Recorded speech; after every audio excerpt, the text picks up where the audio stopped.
You know that Chris has been here a number of times. I think this might be his 6th time here in Troy, or at least at the Sanctuary for Independent Media over the last many years. We've been around here for about 16 years and operate a media center with a real community orientation that's developed over the years into a pretty widespread campus in north central Troy that includes indoor and outdoor performance venues, gardens. We just opened our Environmental Justice Center just down the block this weekend, and we continue to do a wide variety of programming that focuses on the intersection of art, science, and justice, trying to figure out what we can do to change the narrative around us in the city, in the country, and around the world as best we can. So if you tuned in early, you heard some of the sustainers who sustain us here at the sanctuary. It's a tough thing to keep this going. It's been a tough year, but with the support of individuals like many of you, we've been able to make it and hope to thrive coming out of this. It's been very clear to us, something that those of us who are older have known for a long time, that the only way to true independence is widespread support. Lots of people making small donations to help things keep moving here. Grants don't do it, corporate donations obviously don't do it. It's not about big money support, it's about widespread support to keep us honest and to keep us independent. And that's what Sanctuary Sustainers do. So if you get a minute, go to our website, mediasanctuary.org, and sign up to be a sustainer. Make a regular contribution of any amount and help us keep going. We're really thrilled to have Chris Hedges back here at the Sanctuary for Independent Media. His talks on YouTube have millions of views, not just ours, but many of the talks he does throughout the year. But his talks are amongst the most viewed that we have. And it really is a testimony to the power of his words and the hunger for people to hear an alternative narrative about what's happening in this country, what's happening to us. He's an activist, he's a journalist, a writer, teaches in the prisons, a real Renaissance man. And it's great to have him back here again on this hot June evening. Without further ado, I'd like to bring Chris Hedges back to the stage.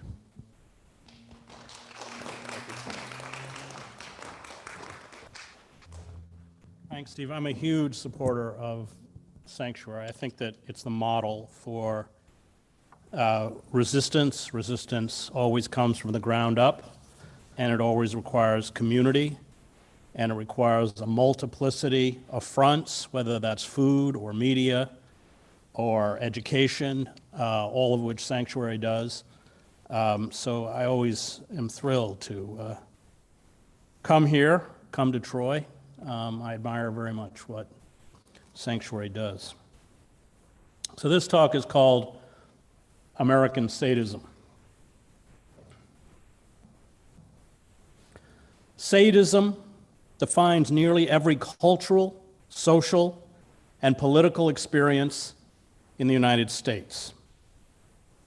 It is expressed in the unchecked greed of an oligarchic elite that has seen its wealth increase during the pandemic by $1.1 trillion, while the country has suffered the sharpest rise in its poverty rate in more than 50 years.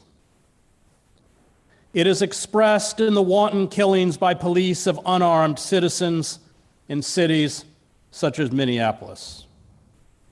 It is expressed in the enhanced interrogation techniques used by the CIA at secret black sites, Guantanamo Bay, and in our prisons at home. It is expressed in the separation of children from their parents, where they are held as if they were dogs in a kennel. It is expressed in the pornification of American society, where women are tortured, beaten, degraded, and sexually violated, often by numerous men in porn films, and then discarded after a few weeks or months with severe trauma, along with sexually transmitted diseases and vaginal and anal tears that must be repaired surgically. It is expressed in the incel movement, that perpetuates violent assaults against women by men who say they have been spurned or ignored by women. It is expressed in the predatory healthcare system where, as Steve Brill writes, a trip to the emergency room for chest pains that turn out to be indigestion can exceed the cost of a semester at college. Simple lab work done during a few days in a hospital can be more expensive than a new car. And a drug that requires $300 to make, and that the manufacturer sells to a hospital for between $3,000 and $3,500 can cost the patient to whom it is prescribed $13,702. It is legally permissible in the United States for corporations to hold sick children hostage while their parents bankrupt themselves to save their sons or daughters. This sadism is expressed in payday loans, for-profit prisons, the privatization of public education and public utilities, and the rise of for-profit mercenary armies. It is expressed in the cultural glorification of violence by mass media, the state, and the entertainment and gaming industries. It is expressed in the nihilistic mass shootings at schools, including elementary schools and workplaces. And it is expressed in the murderous and futile wars we prosecute or support in Afghanistan, Libya, Syria, Iraq, and Yemen. The historian Johann Huizinga, writing about the twilight of the Middle Ages, argued that as things fall apart, sadism is embraced to cope with the hostility of an indifferent universe. No longer bound by a common purpose, a ruptured society retreats into hedonism and the cult of the self. It celebrates, as corporations on Wall Street or popular reality television shows celebrate, the classic traits of psychopaths: superficial charm, grandiosity, and self-importance, a need for constant stimulation, a penchant for lying, deception, in the income for remorse or guilt. Get what you can as fast as you can before someone else gets it. This is the state of nature, the war of all against all Thomas Hobbes saw as the consequence of social disintegration, a world in which life becomes solitary, poor, nasty, brutish, and short. It is a world in which powerful men like Jeffrey Epstein or Harvey Weinstein reduce the bodies and selfhoods of their victims to nothing. We know what this sadism looks like. It looks like Derek Chauvin nonchalantly choking to death George Floyd as his police colleagues watch impassively. It looks like shot 5 times by police in North Carolina, including once in the back of the head. It looks like Abner Louima, who had a broomstick pushed up his rectum by police in a bathroom at the 70th Precinct Station House in Brooklyn, requiring 3 major operations to repair the internal injuries. It looks like the Navy SEAL Special Operations Chief Edward Gallagher, randomly shooting to death unarmed civilians and using a hunting knife to repeatedly stab an injured, sedated, 17-year-old Iraqi prisoner, and then photographing himself with a corpse. It looks like Iraqi civilians, few of whom had anything to do with the insurgency, naked, bound, beaten, and sexually humiliated and raped, and at times murdered by army guards and private contractors in Abu Ghraib. It looks like the prisoners in Abu Ghraib who were routinely dragged across the prison floor by a rope tied to their penises and were sodomized by chemical lights or had chemical lights snapped open so the phosphorus liquid could be poured over their naked bodies. The leaked pictures from Abu Ghraib are the true face of America. The hooded man, a dark, caped figure standing on a box, arms outstretched, wires attached to his fingers. Or the naked, leashed man lying at the feet of the female American soldier in camouflage pants who holds his leash one end wrapped around his neck in her hand. Why is the malaise of a dying civilization expressed through sadism rather than a kind of righteous anger? And here we must turn to Friedrich Nietzsche. Nietzsche warned that those who are humiliated and disempowered are poisoned by ressentiment. Because they have been stripped of agency, they lack the power to harm those who they believe harm them. In short, there is no cathartic release. Ressentiment is bred from damaged self-esteem. It festers and corrodes the soul. The powerless, and here Nietzsche is writing about Christianity as a slave religion, must express their ressentiment obliquely and surreptitiously. Hence the coded racism, Islamophobia, and supposed yearning for a return to the traditional family and quote-unquote Christian values. Ressentiment is produced by feelings of inferiority, failure, and worthlessness.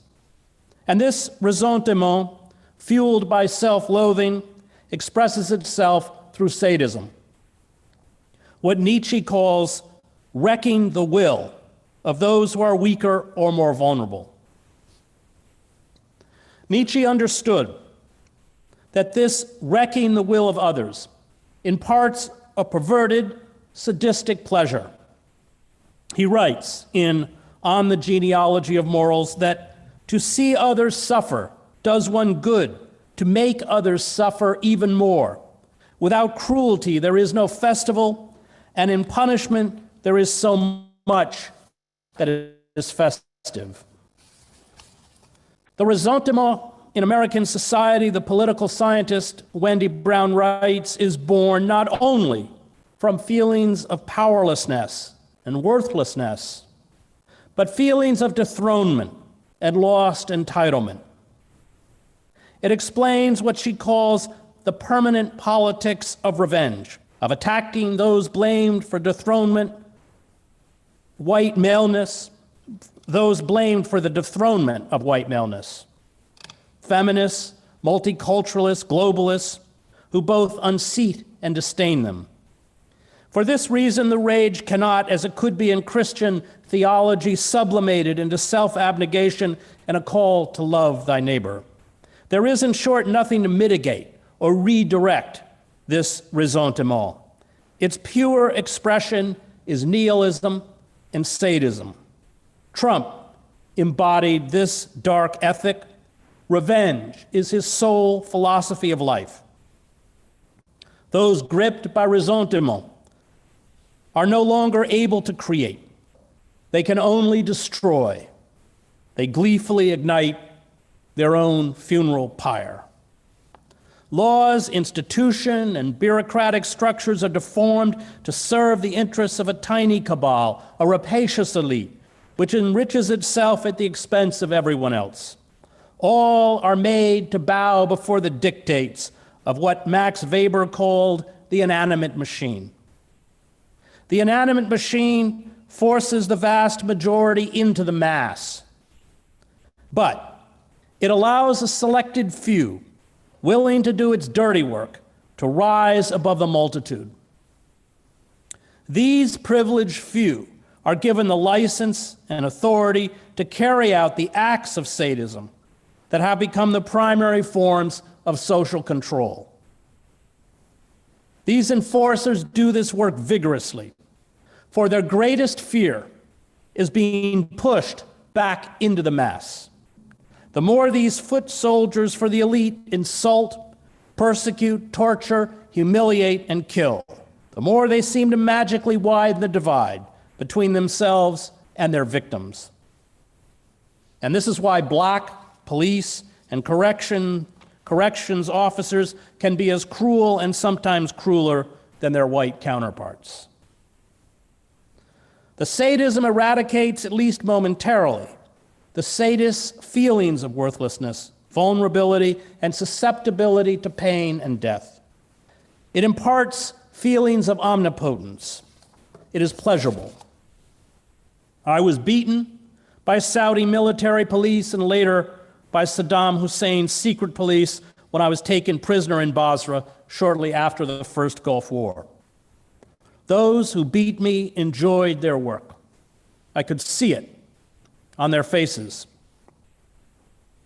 Israel's abuse of the Palestinians, the assaults of Muslims on Muslims and girls in India, and the denigration of Muslims in countries we occupy are part of the scourge of sadism in service to an inanimate machine that has become global. Feminists have long understood that sadism runs like an electric current through male sexual desire. Pornography is about the fantasy of men who are omnipotent, who have the power to torture and physically abuse girls and women, who in porn beg to be degraded. Sexual fun and sexual passion in the privacy of the male imagination are inseparable from the brutality of male history, Andrea Dworkin writes. The private world of sexual dominance that men demand as their right and their freedom is the mirror image of the public world of sadism and atrocity that men consistently and self-righteously deplore. It is in the male experience of pleasure that one finds the meaning of male history. Women, of course, are not immune from acts of sadism. Ilse Koch, known as the bitch of Buchenwald with her husband, the commandant of the death camp, used to throw prisoners into bears' cages to watch them get ripped apart and devoured. The Chilean, Adriana Rivas, facing extradition to Chile from Australia, reportedly tortured prisoners by strapping them to metal bunk beds rigged with electric current and sending shocks throughout their bodies, or suffocated them to death with plastic bags during the regime of Augusto Pinochet. But Dworkin is right to highlight sadism as inherent in male expressions of total and unaccountable power. And this is why sadism is the chief characteristic of imperialism. Jean Armory, who was in the Belgian resistance in World War II and who was captured and tortured by the Gestapo in 1943, defines sadism as the radical negation of the other, the simultaneous denial of both the social principle and the reality principle. In a sadist world, torture, destruction, and death are triumphant. And such a world clearly has no hope of survival. On the contrary, he desires to transcend the world, to achieve total sovereignty by negating fellow human beings, which he sees as representing a peculiar kind of hell. Armory's point is important. A sadistic society is about collective self-destruction. It is the apotheosis of a society deformed by overwhelming experiences of loss, alienation, and stasis. The only way left to affirm yourself in a failed society is to destroy. Johann Huizinga, in his book, Waning of the Middle Ages, noted that the dissolution of medieval society provoked what he called the violent tenor of life. Today, this violent tenor of life drives people to carry out wanton police murders, evict families, court-ordered bankruptcies, the denial of Medicare to the sick, suicide bombings, and mass shootings. Sadism imparts the rush and pleasure, often with heavy sexual overtones, which lures us towards what Sigmund Freud called the death instinct. the instinct to destroy all forms of life, including our own. When enveloped by a death-saturated world, death, ironically, is embraced as the cure. Joseph Conrad saw enough of the world as a sea captain to know the irredeemable corruption of humanity, the noble virtues that drove characters like Kurtz in Heart of Darkness into the jungle veiled, the abject self-interest, unchecked greed and murder that defines all imperial projects.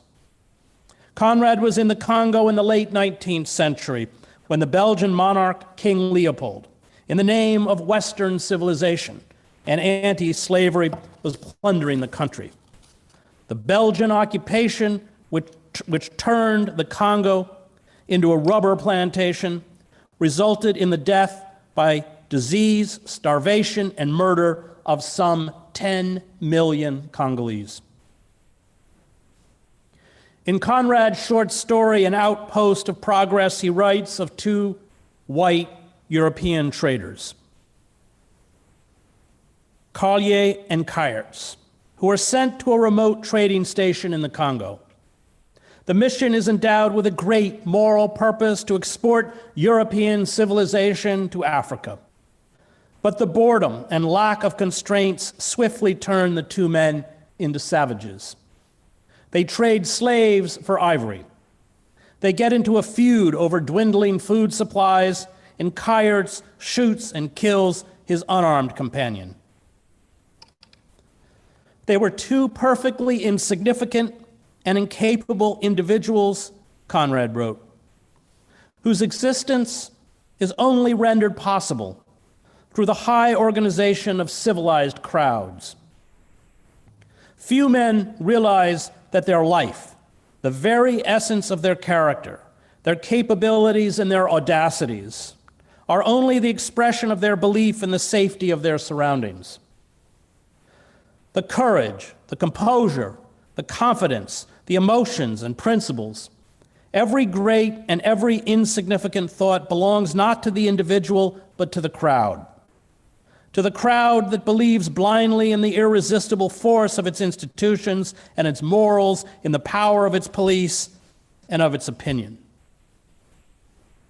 But the contact with pure, unmitigated savagery, with primitive nature and primitive man, brings sudden and profound trouble to the heart, to this sentiment of being alone of one's kind, to the clear perception of the loneliness of one's thought, of one's sensations, to the negation of the habitual, which is safe. There is added the affirmation of the unusual, which is dangerous. A suggestion of things vague, uncontrollable, and repulsive, whose discomposing intrusion excites the imagination and tries the civilized nerves of the foolish and the wise alike. The managing director of the great civilizing company, for as Conrad notes, civilization follows trade, arrives by steamer at the end of the story. He is not met at the dock by his two agents. He climbs the steep bank to the trading station with the captain and engine driver behind him. The director finds Kayerts, who after the murder committed suicide by hanging himself by a leather strap from a cross that marked the grave of the previous station chief.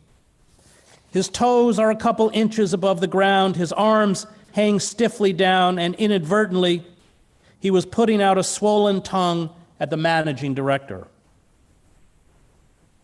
Sadism is carried out in the name of a moral good, to protect Western civilization, quote-unquote Christian values, democracy, the master race, liberté, égalité, fraternité, the worker's paradise, the new man, or scientific rationalism. Sadism will mend the flaws in the human species. The jargon varies, but the dark sentiment is the same. Honor, justice, compassion, and freedom are ideas that have no converts, Conrad writes. They are only people without knowing, understanding, or feeling. Shout them out, imagining they believe them without believing in anything else but profit, personal advantage, and their own satisfaction. For man is a cruel animal, he went on. His cruelty must be organized. Society is essentially criminal, or it wouldn't exist. It is selfishness that saves everything, absolutely everything. Everything that we abhor, everything that we love. Bertrand Russell said of Conrad, "I felt, though I do not know whether he would have accepted such an image, that he thought of civilized and morally tolerable life as a dangerous walk on a thin crust of barely cooled lava, which at any moment might break and let the unwary sink into fiery depths." Kurtz, the self-deluded, megalomaniac ivory trader in Heart of Darkness, ends by planting the shriveled heads of murdered Congolese on pikes outside his remote trading station. But Kurtz is also highly educated and refined. Conrad describes him as an orator, writer, poet, musician, and the respected chief agent of the Ivory Company's inner station. He is an emissary of pity and science and progress. Kurtz was a universal genius and a very remarkable person. He is a prodigy, at once gifted and multi-talented.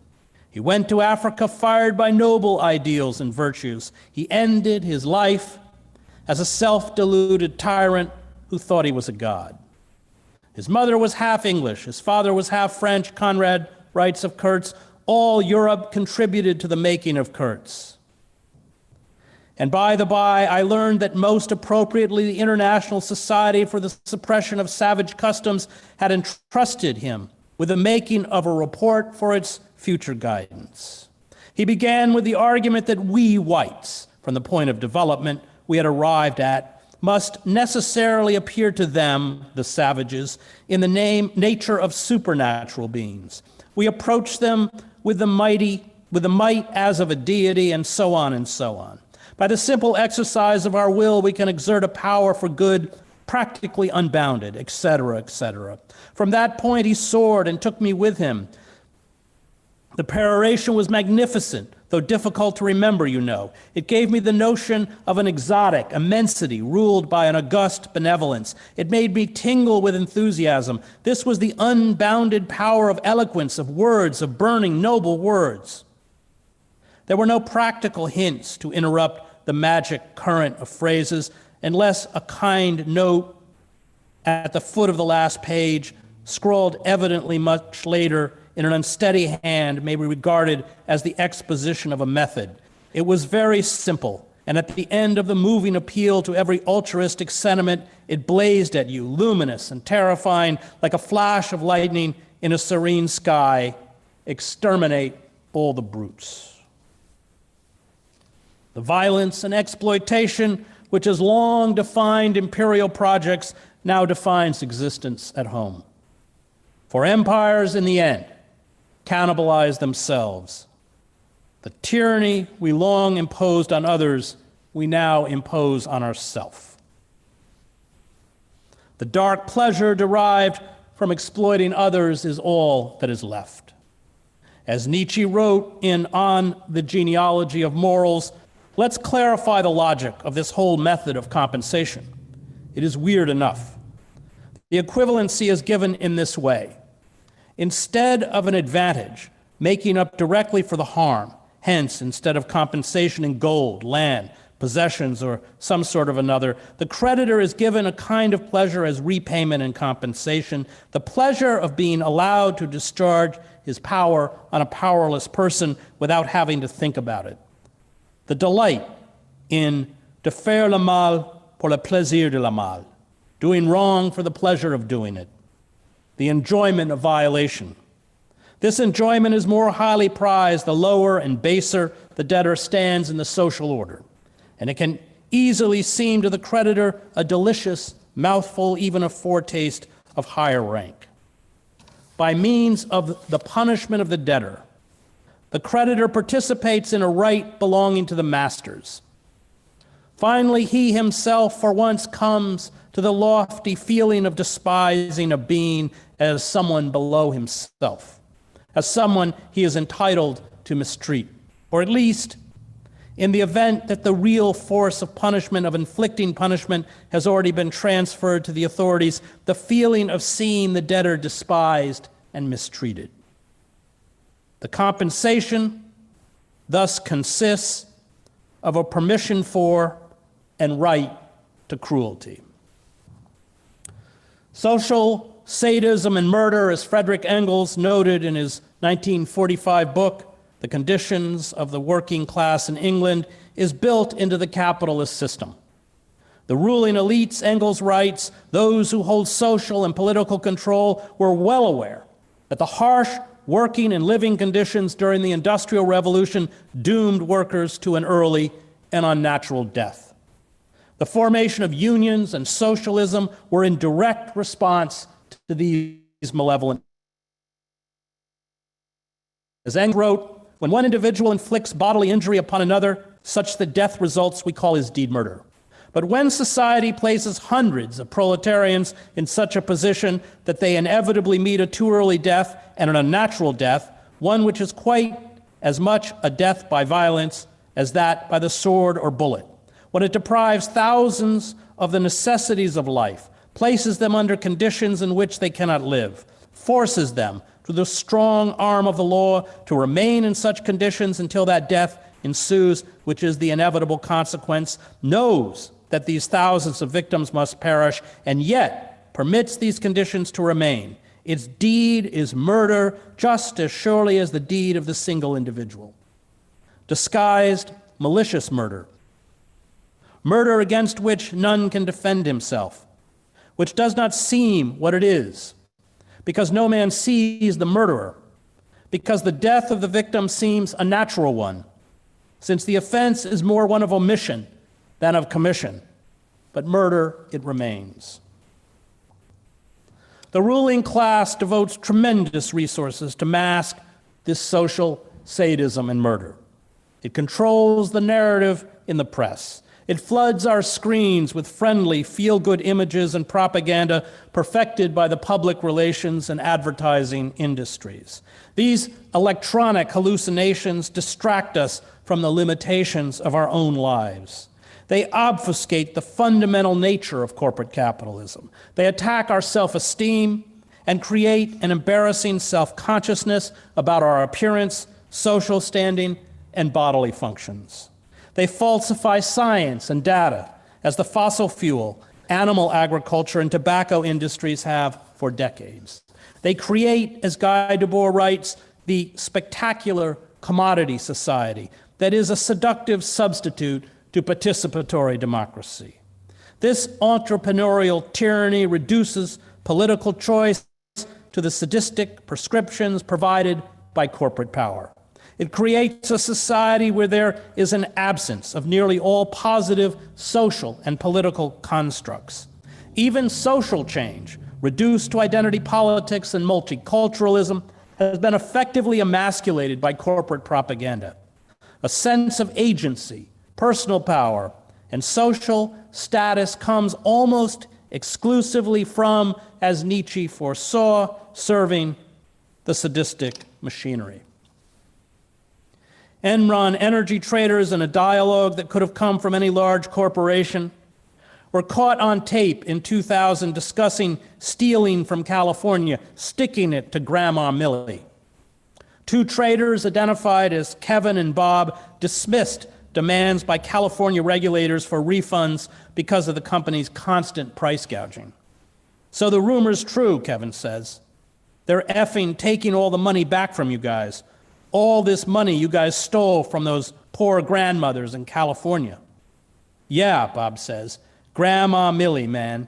But she's the one who couldn't figure out how to effing vote on the butterfly ballot. Kevin. Yeah, now she wants her effing money back for all the power you've charged for effing $250 a megawatt hour. Bob. You know, Grandma Millie, she's the one that Al Gore's fighting for, you know. Later in the conversation, Kevin and Bob denigrate Californians. Kevin, oh, the best thing that could happen is an effing earthquake. Let that thing float out to the Pacific and put them effing candles. Bob, I know. Those guys, just cut them off. Kevin, they're so effed, and they're so like totally, Bob, yeah, they're so effed. The obscene avarice of the very rich now dwarfs the hedonism and excesses of the world's most heinous despots and wealthiest capitalists of the past. In 2015, shortly before he died, Forbes estimated David Rockefeller's net worth at $3 billion. The Shah of Iran looted an estimated $1 billion from the country. Ferdinand and Imelda Marcos amassed between $5 and $10 billion. And the former Zimbabwean president, Robert Mugabe was worth about $1 billion. But Jeff Bezos and Elon Musk are each worth $180 billion. Yes, the decorum of the Biden presidency differs from that of the Trump presidency, but the underlying mercenary exploitation and sadism of American society remains untouched. Biden's American jobs plan will never create millions of good-paying jobs Americans can raise their families on, any more than NAFTA, which he supported, would, as was also promised, create millions of good-paying jobs. His mantra of Buy American is worthless. The vast majority of our consumer electronics, apparel, furniture, and industrial supplies are made in China by workers who earn an average of $1 or $2 an hour and lack unions and basic labor rights. His call to lower deductibles and prescription drug costs in the Affordable Care Act will never be permitted by the corporations that profit from the health care system. His promises of fair taxation, despite the world's richest men, Jeff Bezos, Elon Musk, Warren Buffett, Carl Icahn, Michael Bloomberg, and George Soros paying a true tax rate of 3.4%, will not be altered. The corporate subsidies and tax incentives he proposes as a solution to the climate crisis will do nothing to halt oil and gas fracking, shut down coal-fired plants, or halt the construction of new pipelines for gas-fired power plants. His money for infrastructure projects is destined for large corporations and state governments. The health system will remain privatized, meaning the insurance and pharmaceutical corporations will reap a windfall of tens of billions of dollars with the American Rescue Plan, and this when they are already making record profits.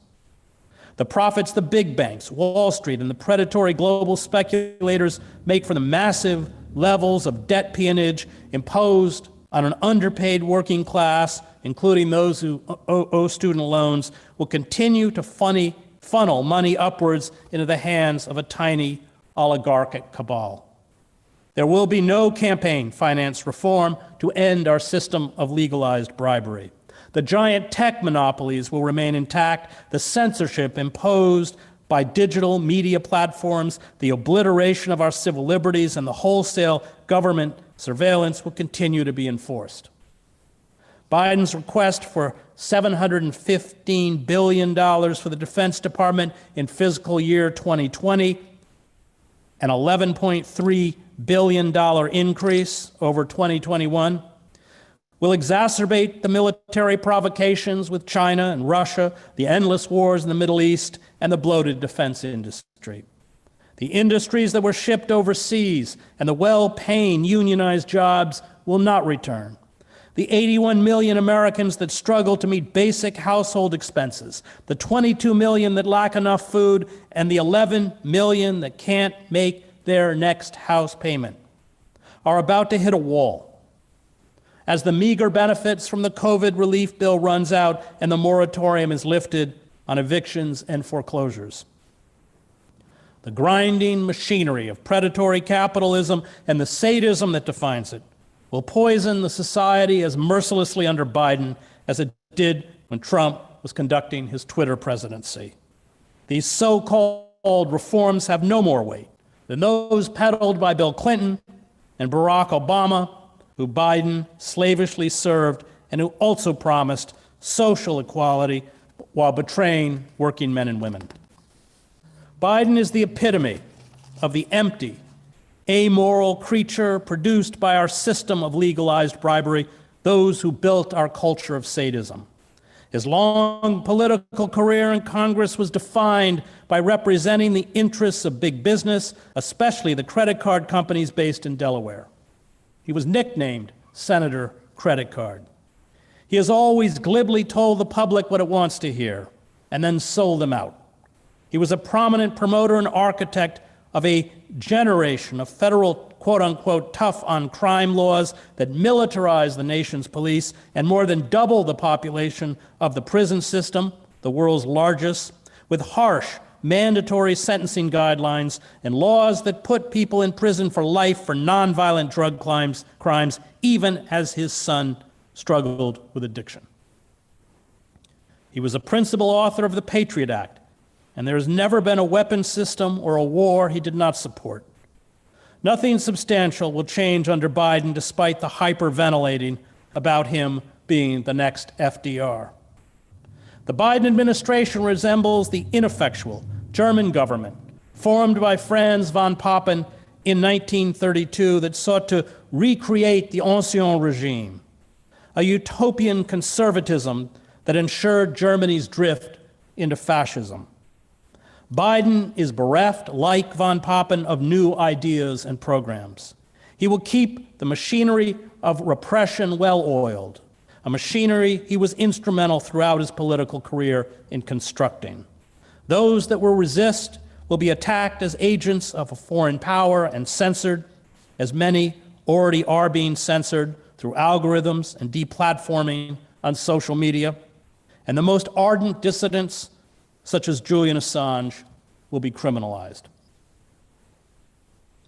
The established elites pretend that Trump was a freakish anomaly. They naively believe they can make Trump and his most vociferous supporters disappear by banishing them from social media.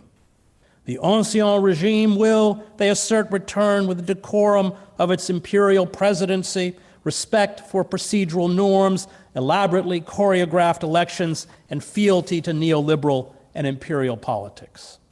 But what the established ruling elites have yet to grasp, despite the narrow electoral victory Biden had over Trump and the storming of the Capitol on January 6th by an enraged mob, is that the credibility of the old order is dead. The Trump era, if not Trump himself, is, unless we break the stranglehold on corporate power, the future. The ruling elites, embodied by Biden and the Democratic Party, and the polite wing of the Republican Party, represented by Jeb Bush and Mitt Romney, is headed for the dustbin of history. The growing ressentiment of the dispossessed is stoked and fed by a mass media that has divided the public into competing demographics. Media platforms target one demographic, feeding its opinions and proclivities back to it, while shrilly demonizing the demographic on the other side of the political divide. This has proved commercially successful, but it has also split the country into irreconcilable warring factions that can no longer communicate. Truth and verifiable fact have been sacrificed. The Democratic Party, in a desperate bid to control the media narrative, has built an alliance with the social media industry giants such as Twitter, YouTube, Facebook, Patreon, Substack, and Spotify to curtail or censor its critics. The goal is to herd the public back to Democratic Party-allied news organizations such as the New York Times, the Washington Post, and CNN. But these media outlets, which serve corporate advertisers, have rendered the lives of the working class and the poor invisible, and they are as reviled as the ruling elites themselves. The loss of credibility has given rise to new, often spontaneous groups, as well as the lunatic fringe that embraces conspiracy theories such as QAnon. They traffic in emotional outrage, often replacing one outrage with another. They provide new forms of identity to replace the identity lost by tens of millions of Americans who have been cast aside. This emotional outrage can be harnessed for laudable causes, such as ending police violence, but is too often ephemeral. It transforms political debate into grievance protests at best, and more often televised spectacle. These flash mobs pose no threat to the elites unless they build disciplined organizational structures which take years and articulate a vision of what can come next. And this is why I support Extinction Rebellion, which has a large grassroots network, especially in Europe, carries out effective, sustained acts of civil disobedience, and has a clearly stated goal of overthrowing the ruling elites and building a new governing system through people's committees and sortition. This emotional outrage, which put Trump in the White House, also stokes the fires of American sadism, especially among a white working class that feels dethroned and abandoned. The breakdown of our society is not only political, it is ecological. Scientists have long warned that as global temperatures rise, increasing precipitation and heat waves in many parts of the world, infectious diseases spread by animals will plague populations year-round and expand into northern regions.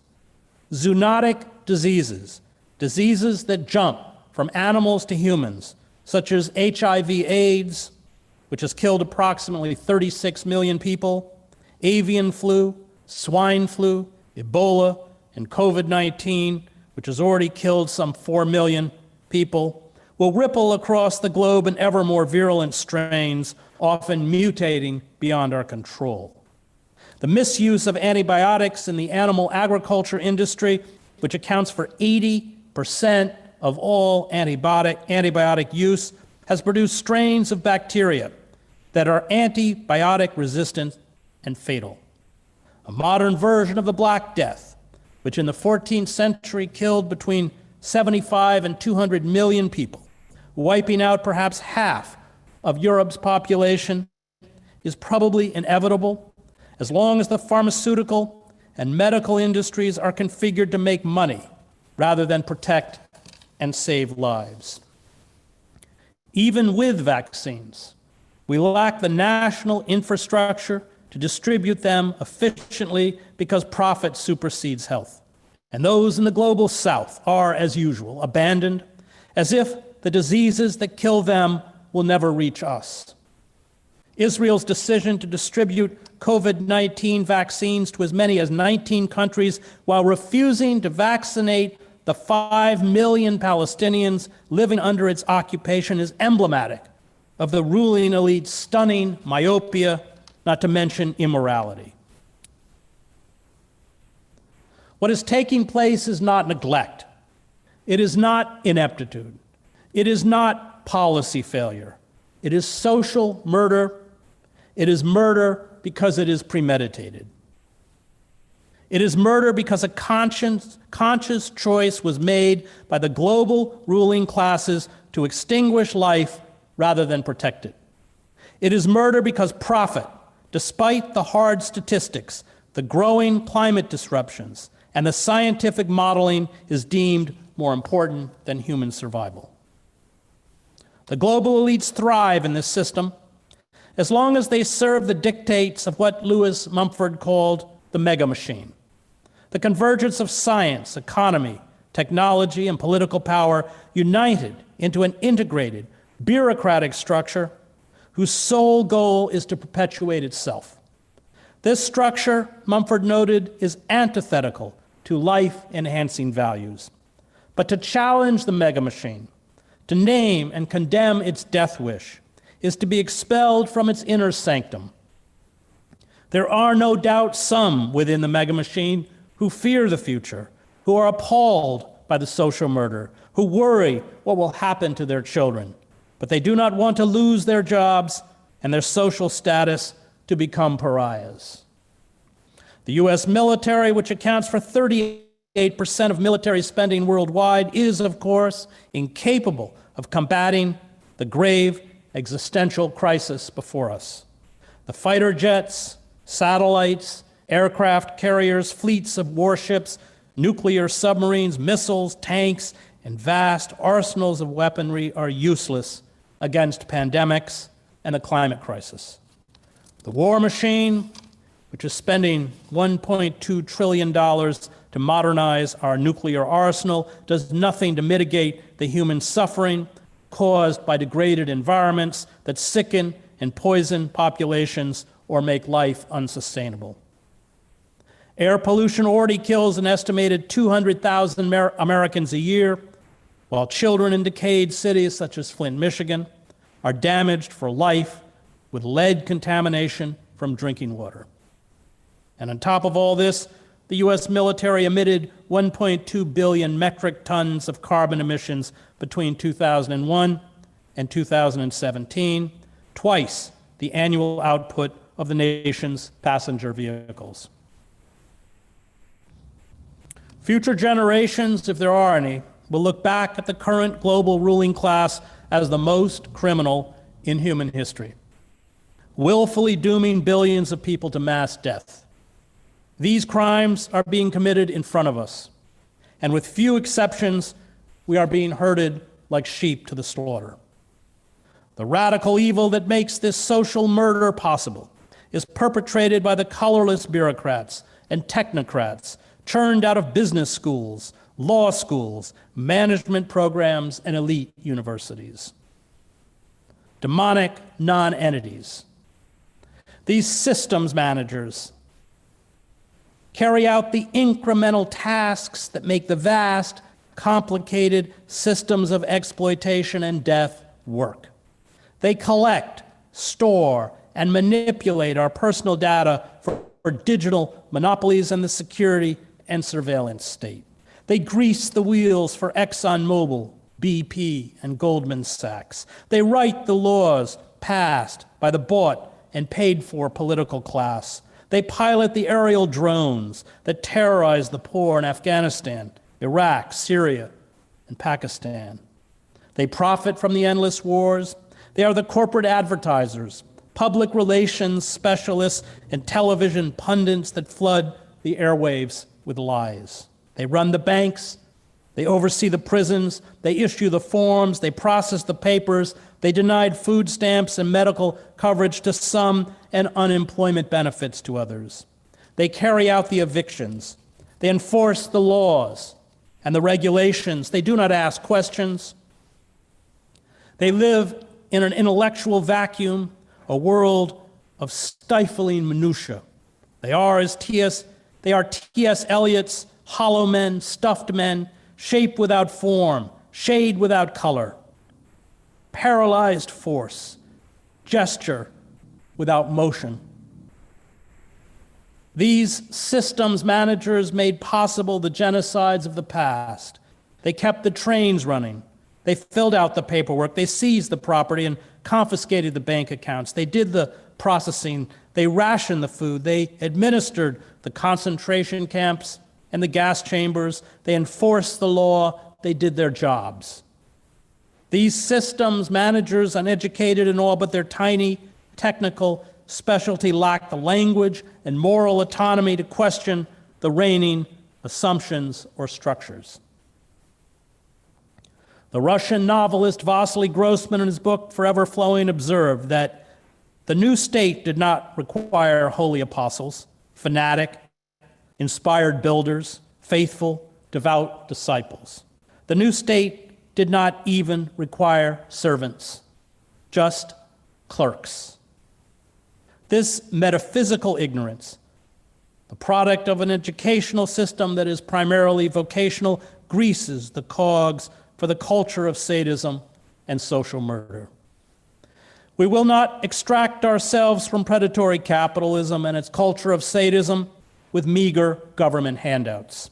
We will not extract ourselves because Biden's slick speechwriters and public relations specialists who use polls and focus groups to feed back to us what we want to hear can make us feel the administration is on our side.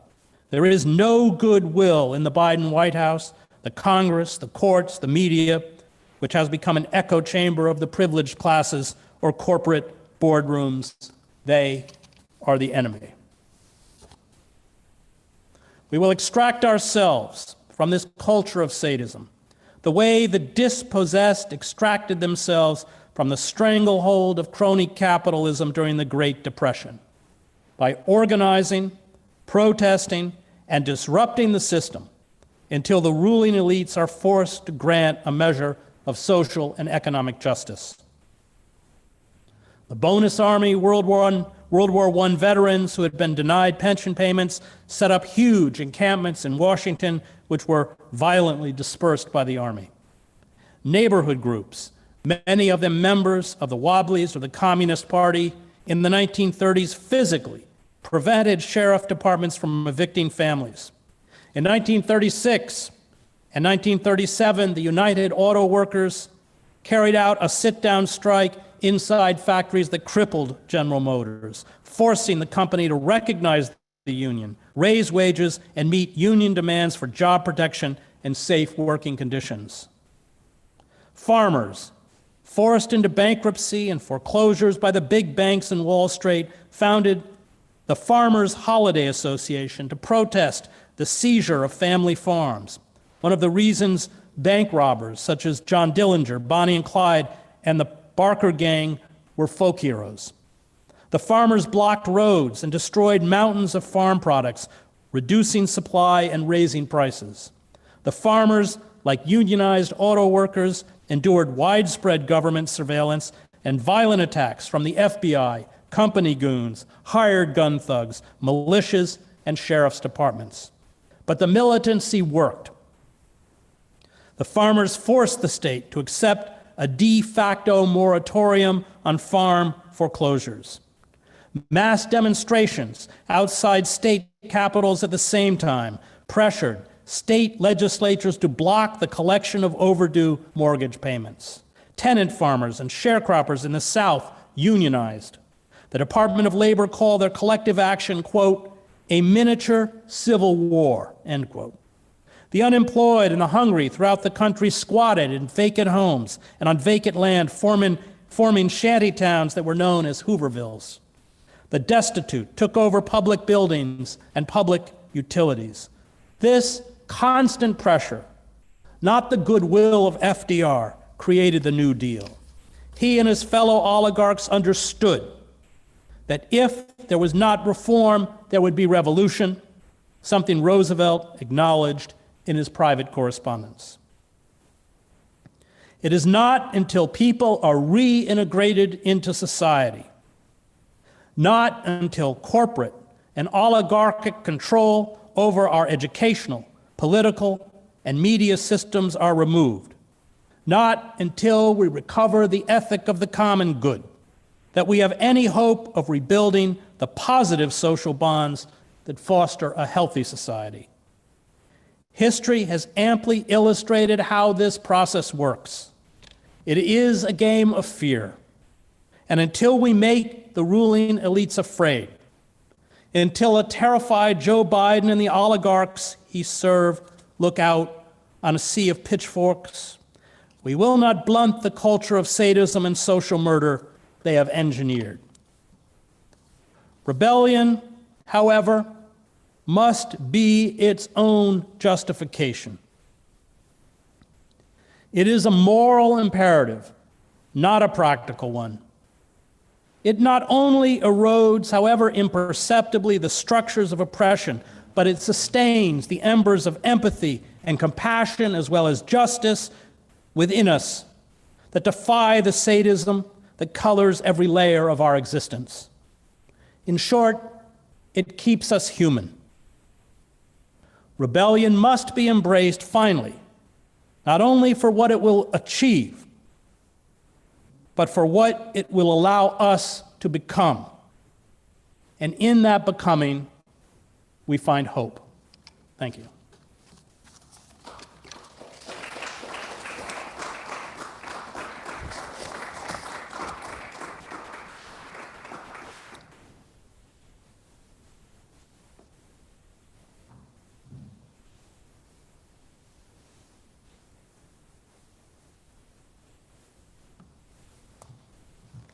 Okay, thank you for that, Chris. We are taking questions from the audience right now. So if anyone wants to write in, we are taking questions both live and from the Zoom stream. So also for people right here.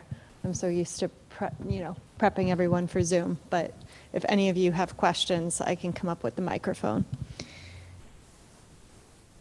I guess a first question I have for you that I was just thinking about as I was listening is that to a certain extent, all of the information that you include, all of the history that you include in the speech, and the contextualization of that, it's almost like you are a storyteller for the people who are open-minded enough to listen to you.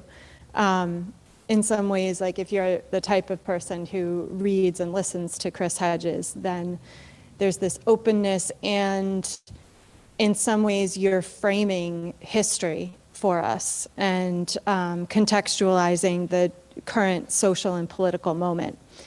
So I'm just wondering if you've ever seen yourself in that role, given that you include detailed historical accounts in all of your speeches.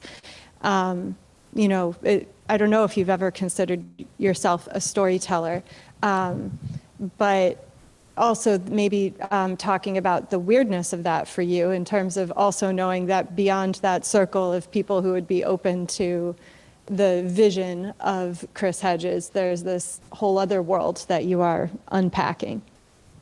Well, history is a story, and it's our story. But of course, as many great philosophers of history have understood, the dominant, Howard Zinn has written about this among others, the dominant forces seek to form a story that justifies, buttresses, and even glorifies their grip on power. And so all tyrannies, Hannah Arendt writes about this, is a kind of historical amnesia on a subjugated population because they don't want that population to remember, to know where it came from. And you see that always campaigns of genocide, whether it's carried out against African Americans, what was the first thing that happened when Africans were brought to the shores? Their names were taken from them, their language was taken from them. You see it with native communities, indigenous communities. There's always a cultural genocide that accompanies tyranny. And I think that cultural genocide is quite pronounced now within the United States.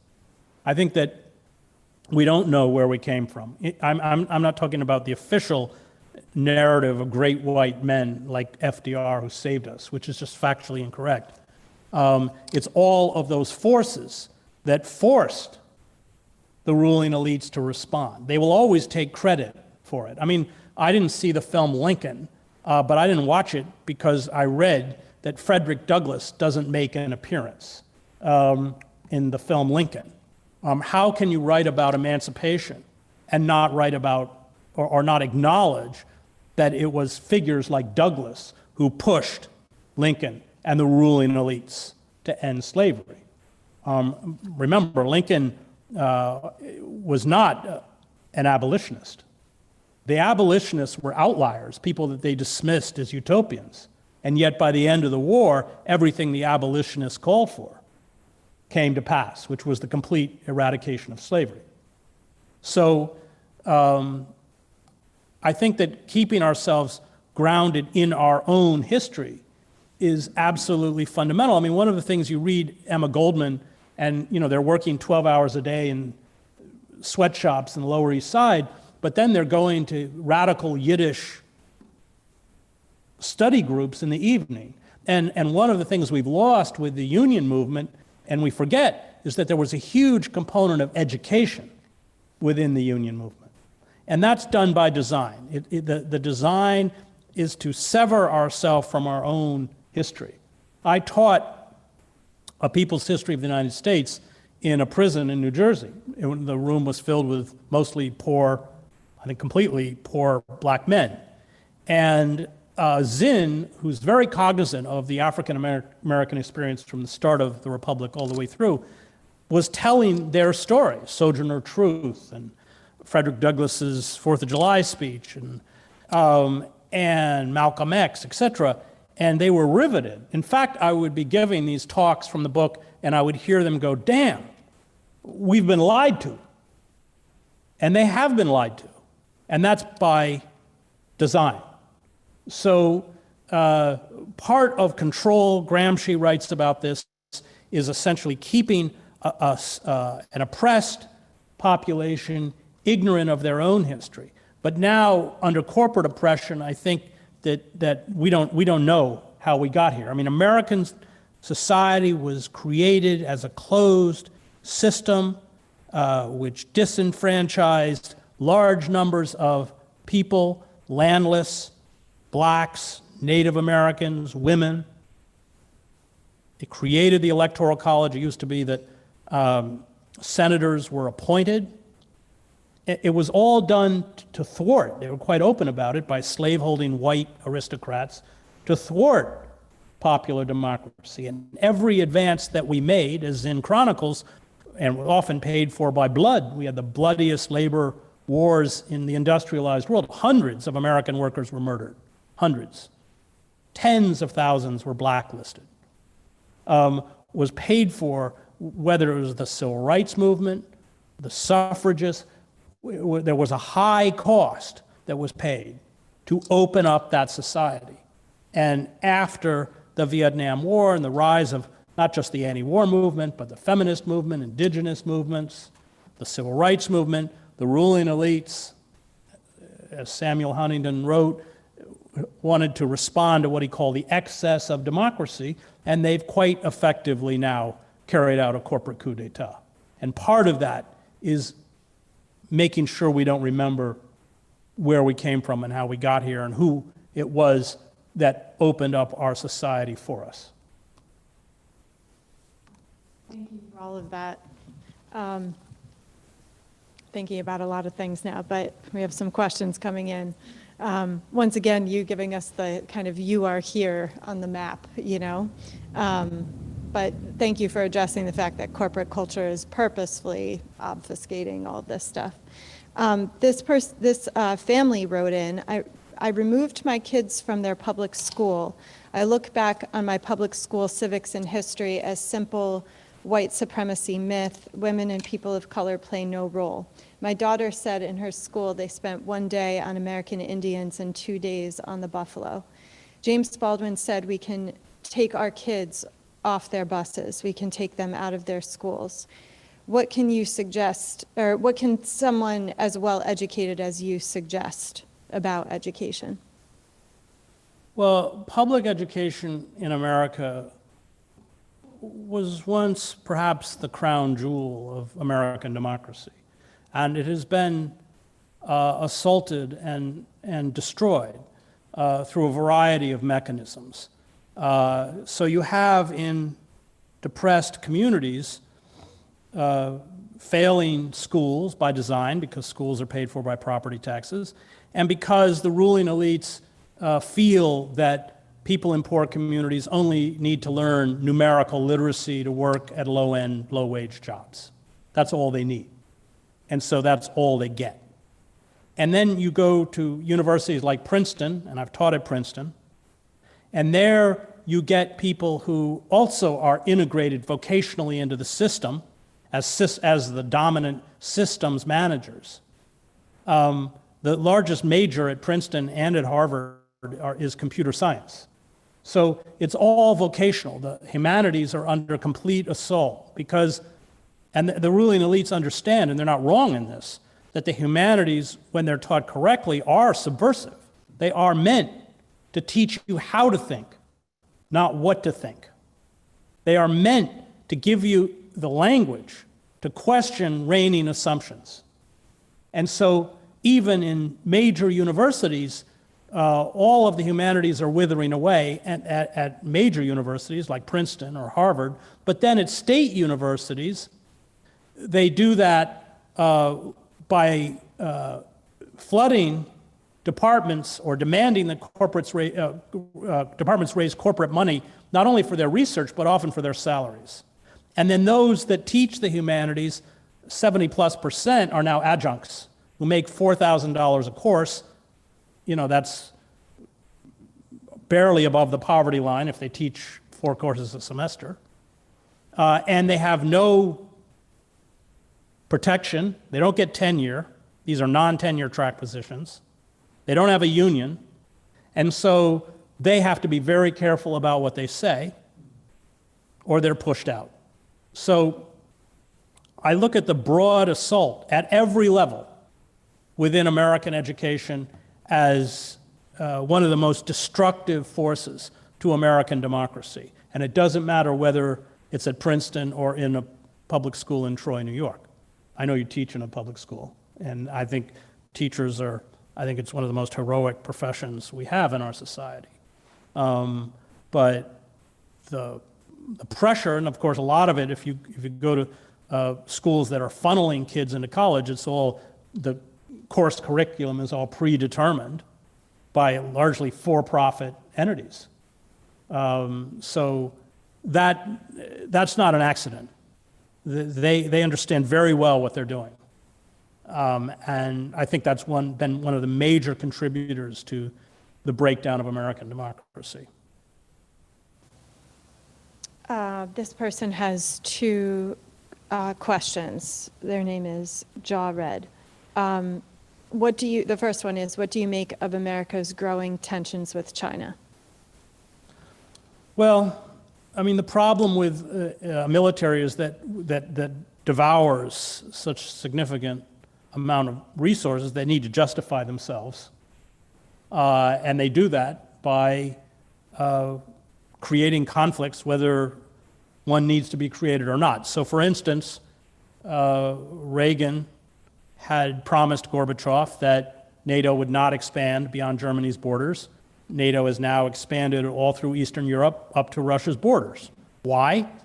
Because that means billions upon billions of dollars for the arms industry. So when I was in Warsaw, I got off at the airport, and there were giant billboards, not only in the airport, but on the way into Warsaw, from Raytheon. Because those East European armies have to become compatible with NATO weapon systems. So you don't want your military determining global relations, diplomacy, or how you cooperate or function with competing power centers, because they know how to do only one thing, and that's fight wars. That's their business. And there are a lot of people that make a lot of money off it. I mean, the only thing we really make anymore are weapons. But there's no accountability control at all over the military. They don't even allow themselves to be audited. Nobody even challenges a weapon system. It doesn't matter how many billions of dollars they squander on warships that don't work, or it doesn't make any difference. And even Biden increases the military budget, and Trump increased it by 10%. And the Pentagon didn't even ask for a 10% increase. So if you look at the collapse of any imperial power, it's a rapacious, out-of-control military machine. That's what typified ancient Rome. They mounted a 1 million man army. That's what doomed the Habsburg Empire.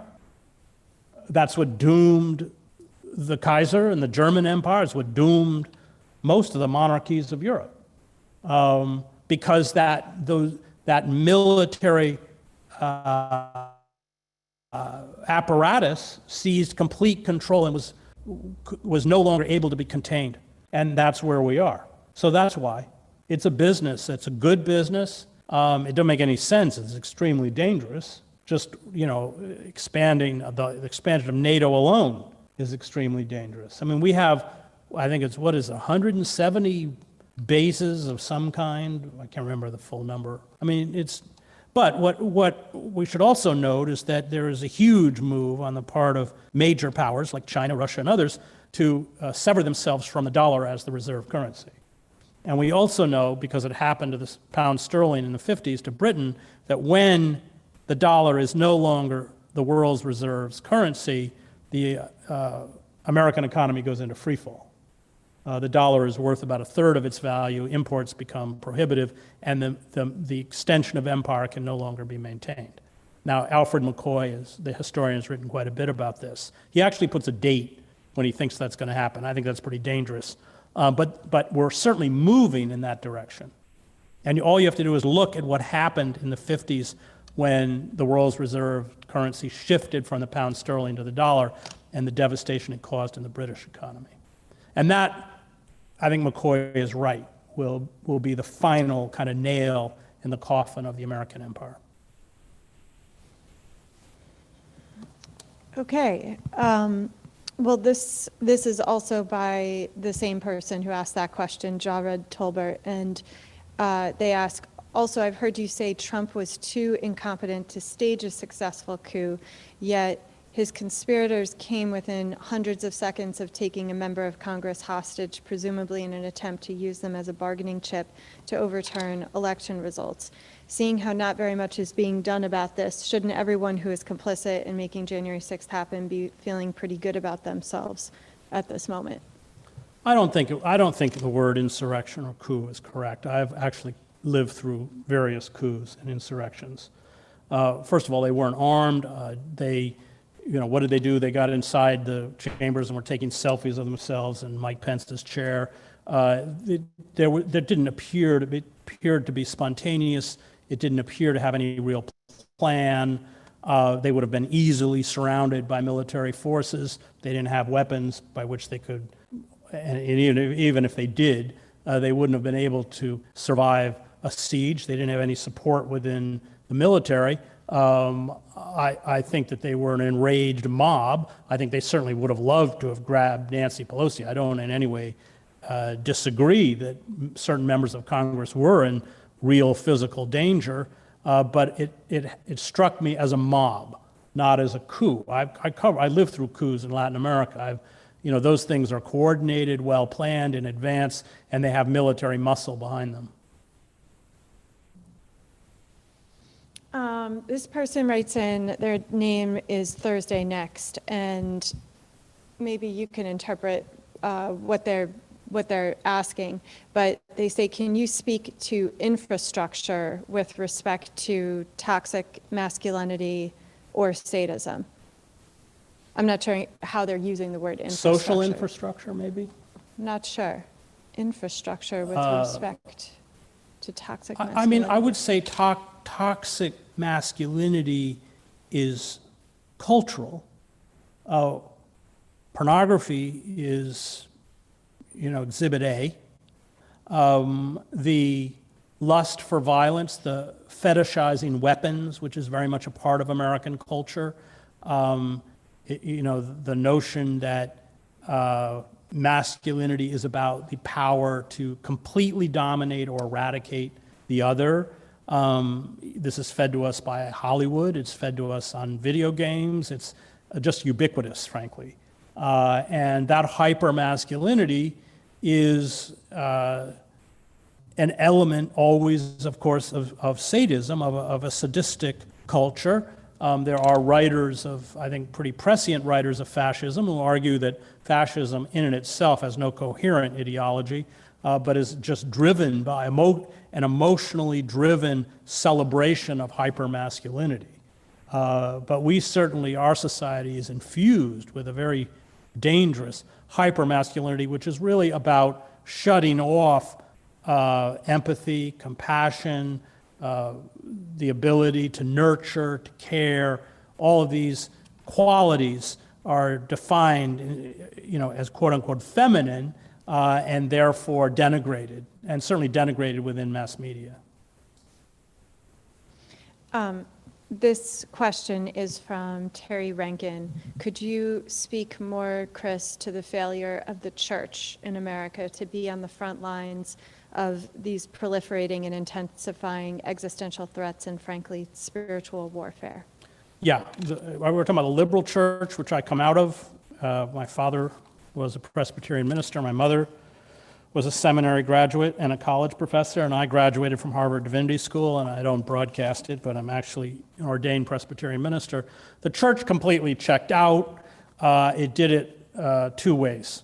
One, it followed the zeitgeist of the culture, so that spirituality became, it was this kind of how is it with me spirituality, which is just narcissism. It severed itself from I think the bedrock calls for justice and for the oppressed, with maybe the singular exception of James Cone, the greatest theologian in America since Reinhold Niebuhr. It busied itself with the search for the quote-unquote historical Jesus. There is no historical Jesus.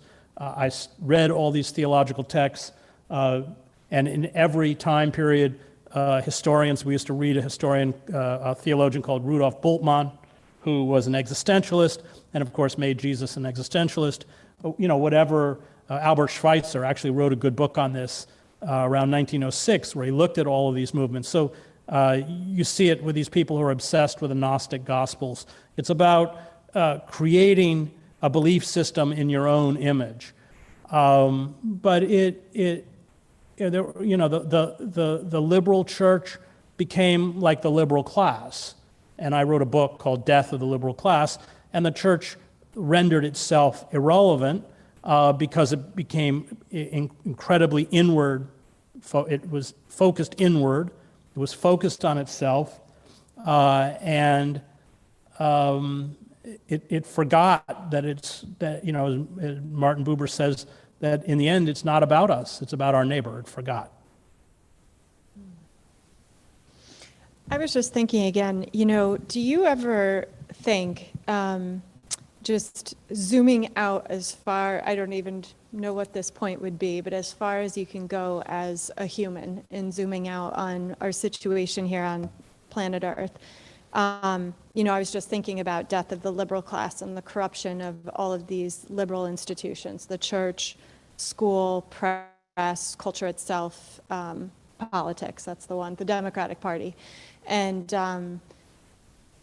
just then you have the climate crisis, then you have the lunacy of the far right and the Republican Party in general now. So I guess in going to that meta zoomed out perspective, are you ever surprised at where we're at? Like, I'm sure you have the feeling sometimes when you're writing of channeling a little bit or listening to a higher force or power even within yourself of what you're writing about. But do you just ever have the feeling after you compose one of these speeches of, okay, this is where we're at?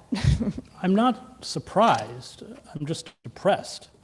I don't want to be right. I'd like to be proved wrong.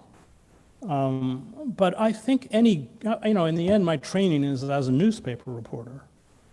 And I found that there were two types of reporters. There were those reporters that knew what tomorrow's story was, and those that didn't. So I was working for the New York Times overseas. I had to compete with very fine reporters from the Los Angeles Times, the Washington Post, AP. And I never worried about those reporters, which were the majority, who couldn't figure out what tomorrow's story was. I was always terrified of those reporters I was up against who did know what tomorrow's story was. And the reason was because I didn't live, eat, and breathe news. While everybody would go to the bar and drink to keep talking about the stories they'd spent all day covering, I was in my room reading Proust. And that put me at a disadvantage.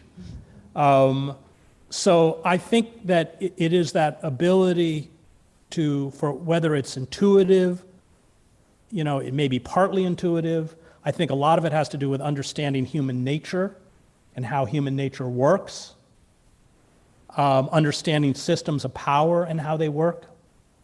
But I think that good reporters know.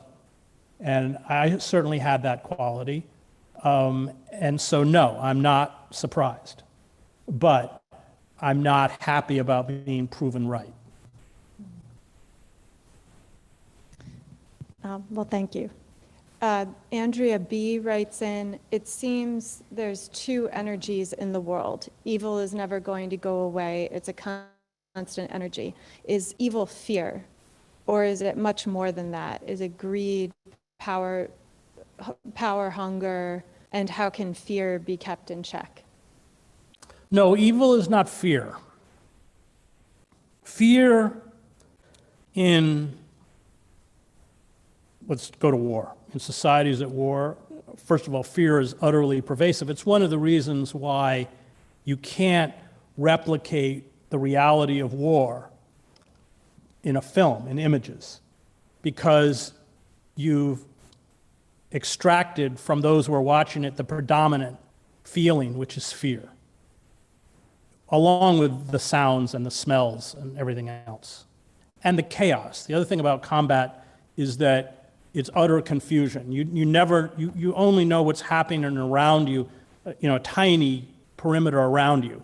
And what takes place after a firefight is that you actually construct a story to explain what happened. But at the moment you don't even know. When I was a prisoner in Basra, I was with a light armor battalion. We were ambushed, 16 hours of combat. And I remember, even in small arms engagements, you have a very hard time figuring out where the firing is coming from. I mean, a lot of your time is just that simple task of trying to figure out where the line of fire is coming from. So fear is pervasive. Evil is not fear. And fear keeps most people passive. Susan Sontag used to say 10% of people are good, 10% of people are evil, and the rest can go either way. But fear, especially in societies that lose credibility, fear becomes the primary mechanism of control. I mean, a lot of people don't know that historically, certainly in the rise to power, Mussolini was far more violent and brutal than the Nazis. But it's that random act. Solzhenitsyn writes about this, Hannah Arendt writes about this. It's that person that, suddenly Zach disappears and you don't know why. It's about the creation of terror or fear as a mechanism of control. I mean, radical evil, I think Kant and others who've written about radical evil are right, or Freud, I mean, it is the death instinct. It is about the negation of the other, the dehumanization of the other, the turning the other into an object. And once people are turned into objects, then you've essentially given yourself a moral license to both manipulate and destroy because they're less than human. And that's evil. It is the denial of the humanity of the other, the inability to see yourself in the other. And that becomes a process that leads to the extermination of the other. Why is racism evil?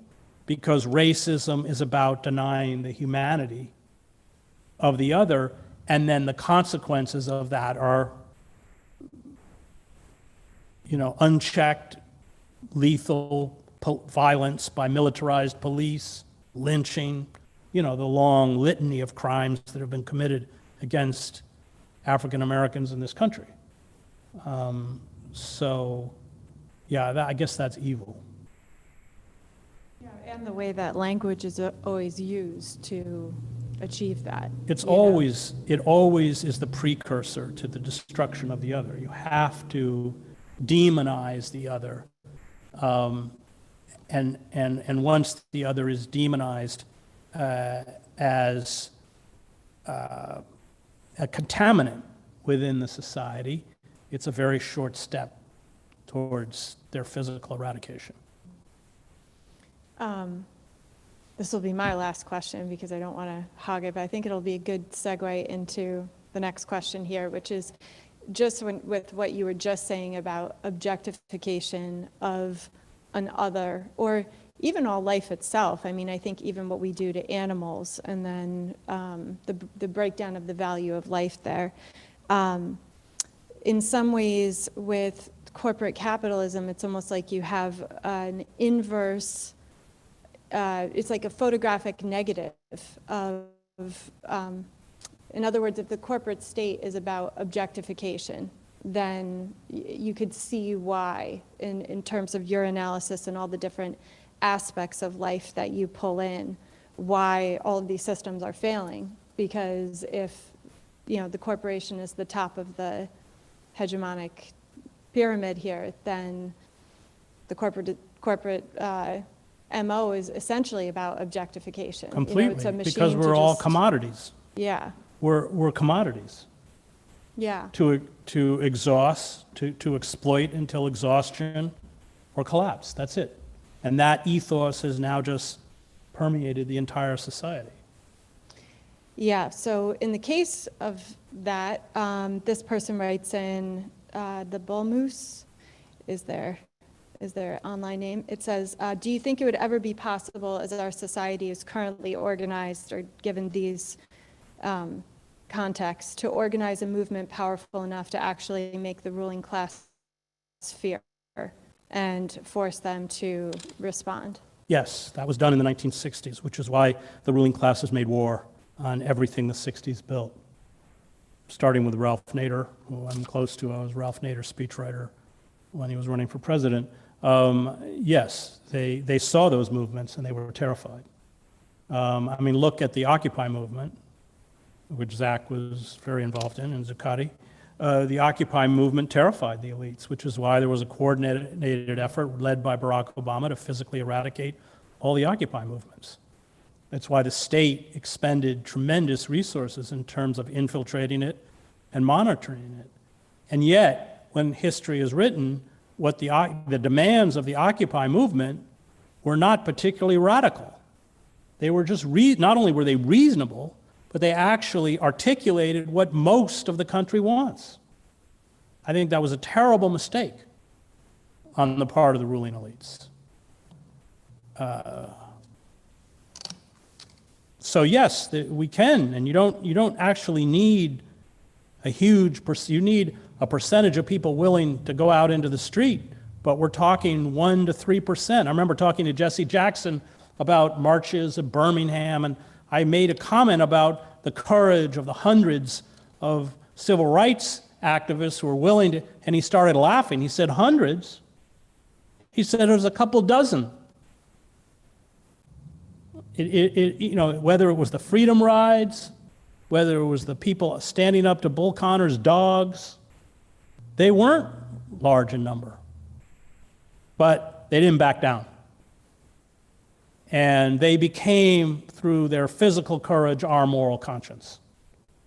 So yes, I pray for it every night, because that's our only hope. If we're already facing climate catastrophe, even if we stop all carbon emissions today. And we have no time left to fool around. But this is the only mechanism that has any chance of saving us, is one that we've seen before. And that is building mass movements that frighten the elites and that may not incorporate the participation of the vast majority, but act as their conscience. And I would say that even with Occupy's Act, that was true at the beginning. People were sending pizzas, and Occupy acted in many ways as the conscience, and not just for the kids who were there, but for all sorts of people who didn't have jobs, who were foreclosed from their homes, who were, crippled by student debt, trapped in low-wage jobs. Yeah. Well, this next question would get at the traps of liberalism and what's going on now with in relation to any resistance movements. This is from Josh Carlin, and he asks, can you speak about Biden's new anti-terrorism measure that classifies socialists and those that oppose capitalism as domestic terrorists? And you mentioned in the speech being for Extinction Rebellion, and they mentioned something in that also about environmental groups that they deem too extreme. Yeah, I mean, we have to remember Biden was selected by the ruling elites that didn't want Sanders, although Sanders is hardly a radical. He never took on the military machine. But you had major donors in the Democratic Party, Lloyd Blankfein, the former CEO of Goldman Sachs, and others, made it very clear that if somehow Sanders was the nominee, they would vote for Trump. Now, the ruling elites didn't like Trump. He was an embarrassment. He's inept. He has the attention span of a 3-year-old. He's a megalomaniac, all the reasons we don't like Trump. But they can live with Trump.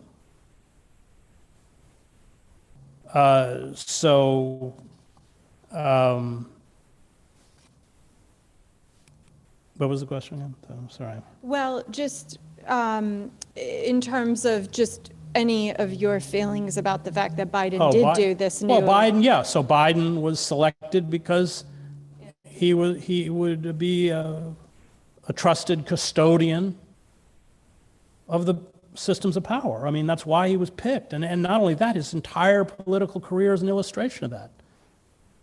So, of course, they're going to blow a lot of smoke at you. That's what they're good at. Obama did it for 8 years.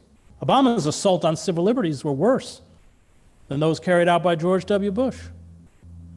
And I sued him in federal court over one of his actions, the Section 1021 of the National Defense Authorization Act. But he reinterpreted the Authorization to Use Military Force Act as giving the executive branch the right to order the assassination of U.S. citizens, Anwar al-Awlaki. He used the Espionage Act 9 times. It had only been used 3 times, from 1917 when it was written until 2009 when Obama took office against whistleblowers. Obama used it 9 times to shut down whistleblowers.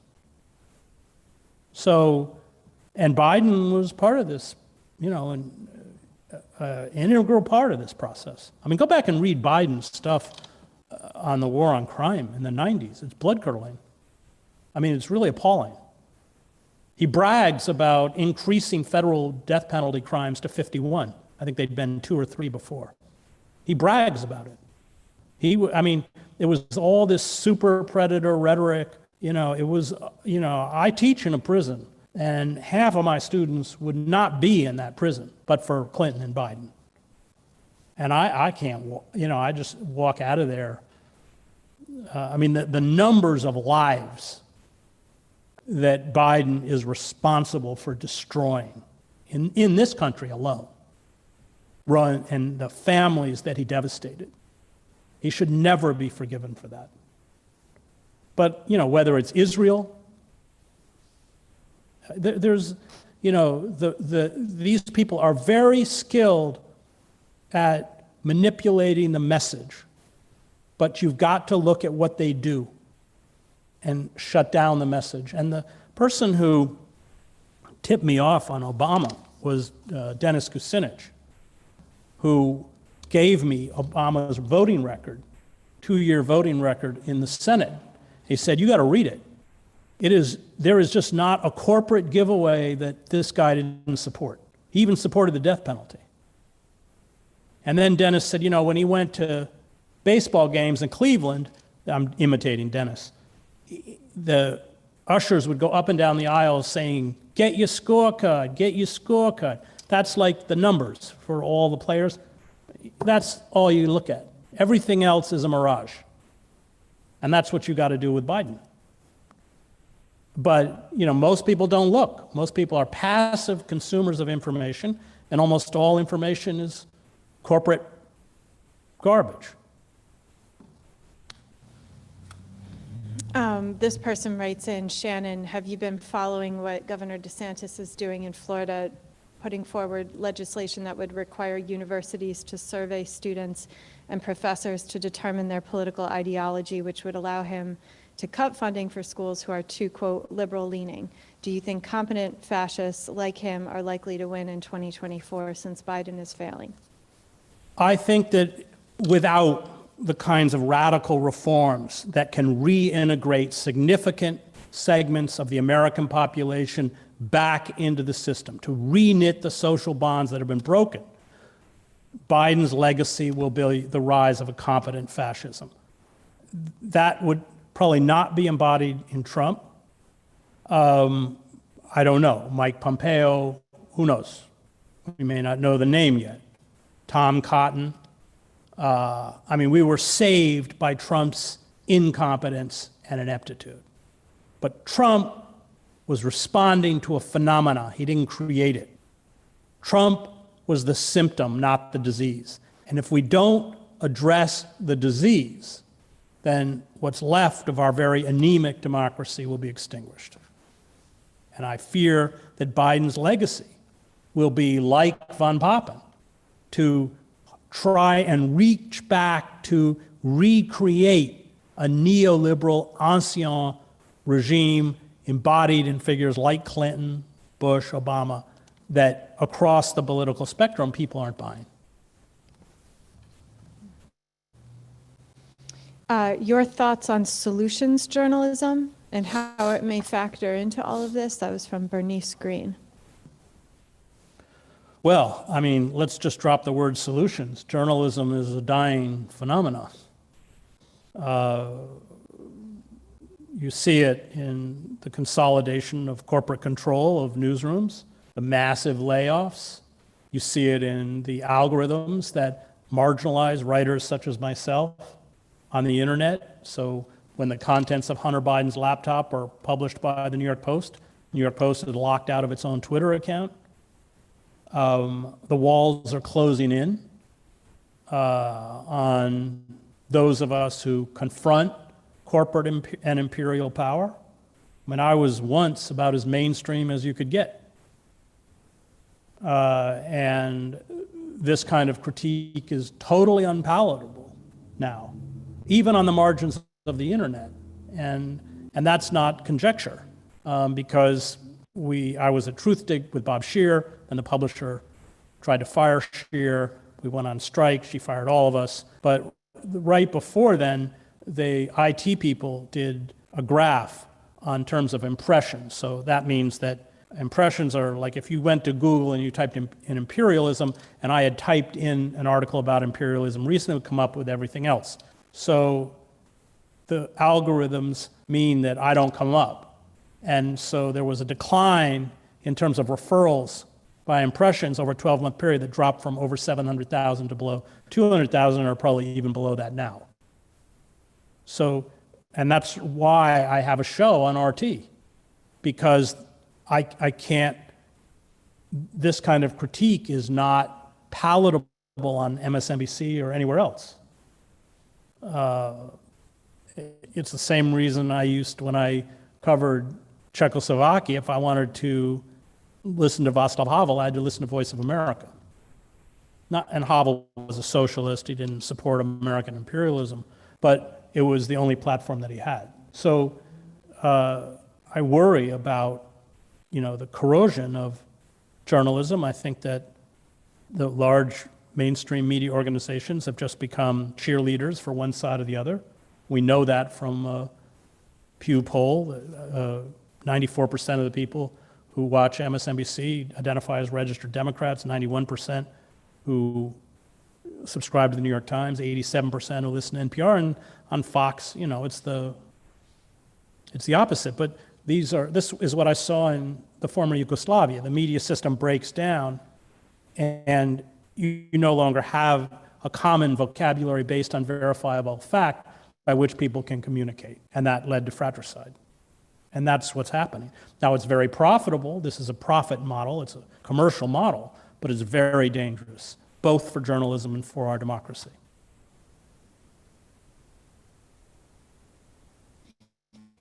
I know you have children. Hope you don't mind me bringing that up. And, I teach young people and have many young people in my life who I love. Do you find it difficult to talk to young people? I mean, I remember being little, and you just think about children's storybooks and the way that you want to raise a child to feel like there's all this hope and love and possibility in life. And, you know, if you really think about, again, all of these different facets that you're drawing together, you know, the last talk you gave here was the politics of despair, and now this one is American sadism. And, you know, one thing that I really appreciate, again, about your writing is that you are on this sensitive nerve of the sociological implications of all of this. You know, what it means to not only have all of these political things happening, or essentially this corruption happening, but also the way it impacts interpersonal dynamics, you know, how people relate to each other. So, you know, do you have your own feelings for how you communicate with young people, given what the situation on the ground is? And B, also, do you think about, I was thinking about Kierkegaard before, desire, and you know, you have the words despair and now sadism, and how these conditions, they cut into our desire, not just bodily desire, but I'm speaking in the full sense of the word. So yeah, just wondering, because that relates to how a child is raised too. You know, you raise a child to feel like they can have full capacity of desire. So yeah, first just thinking about kids, and then also your thoughts on desire. Well, I became a vegan for environmental reasons. That it was, and you should all watch Cowspiracy, goofy title, but it's a good movie, because I realized the extent to which the animal agriculture industry was contributing to global warming and the breakdown of the environment, and it was something I could wake up the next morning and do. And so my kids are vegan, and they know why they're vegan. And I think that being honest about what it is we face, but then giving them something that they can do, becomes a way of giving them a sense of empowerment. I certainly speak about climate change. I probably don't give them Clive Hamilton's book, but I think we have to acknowledge that reality. And I think they fully understand that we have to do everything in our power to thwart these forces. I mean, the Amazon rainforest is largely cut down for soy to feed animals. And it doesn't mean we'll change the world. It doesn't mean most people will become vegan, but we have to accept individual responsibility and take individual action. And this will be the last question. This is from Gregory Michael Hernandez. Says, do you think George Packer's new book is a helpful assessment? Don't get me started on George Packer. I mean, one of the cheerleaders for the war in Iraq, and attacking me personally because I was the Middle East bureau chief for the New York Times. I spent 7 years in the Middle East. I speak Arabic, and I sacrificed my career at the Times for denouncing the war, and Packer went after me by name because I didn't care about the people of Iraq. I didn't want the people of Iraq liberated. So I don't read Packer. He's part of that liberal elite I excoriate in Death of Liberal Class. Well, thank you, Chris. Thank you for speaking tonight. Oh, any questions from the audience? Oh, sure. Yeah.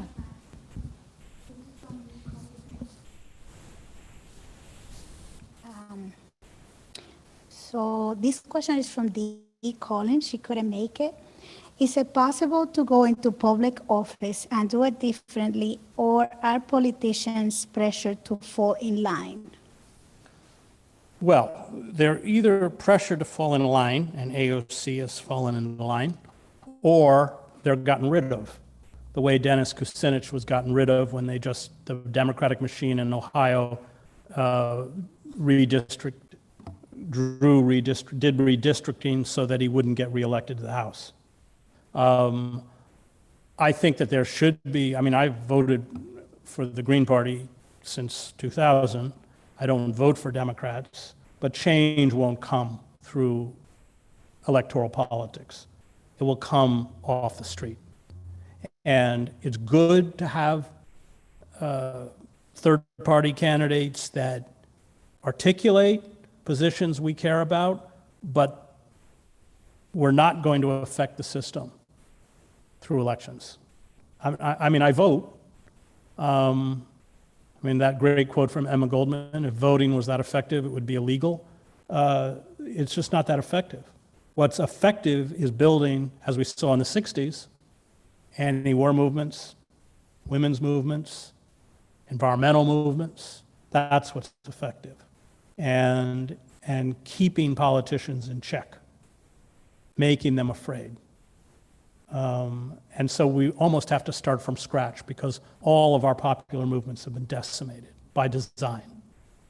And we have to rebuild them. And it's one of the reasons why I have so much respect for Sanctuary, because it's going to be rebuilt in localities. It's going to, like these seeds, that's where it's going to come from. It's not going to come floating down from on high. Have been successful in radical reform that you can provide?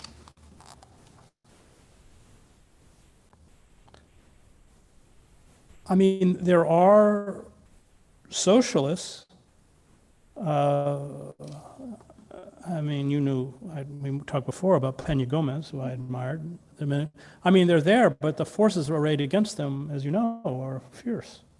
So, you know, what happens to Rafael Correa in Ecuador? I mean, we still have a blockade of Cuba. This is nuts. I mean, the latest in the UN, they just had a vote to lift the blockade. Every country on earth voted to lift, I think it's a 60-year-old blockade, except for the United States and Israel. I mean, what happened in Cuba, just, the imperial power just doesn't forgive. So, yes, there are, but those political leaders, I would argue, like Dennis. I think Dennis is a person of integrity. He was driven out of his office as mayor of Cleveland when the business community organized against him, threw the city into default, and then in Congress when the Democratic machine redistricted, so he couldn't, in a way that they knew he wouldn't be reelected. I mean, so, you know, what happened to McGovern?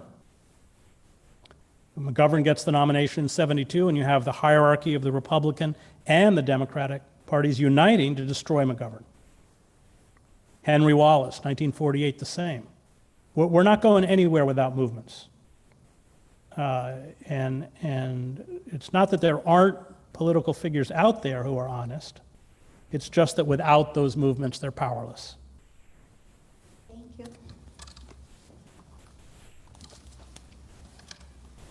Oh, did you have a question, Mr. Terry?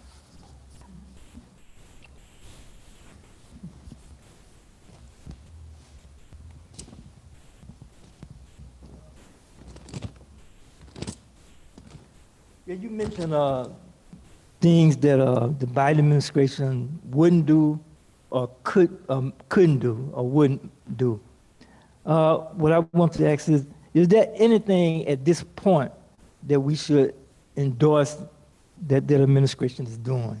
Is there anything? Well, I mean, the Biden administration is undoing through executive orders some of the damage that Trump has done, all of which is good. I support it. But my fundamental point is that unless the Biden administration deals with these deep structural deformities, we're finished.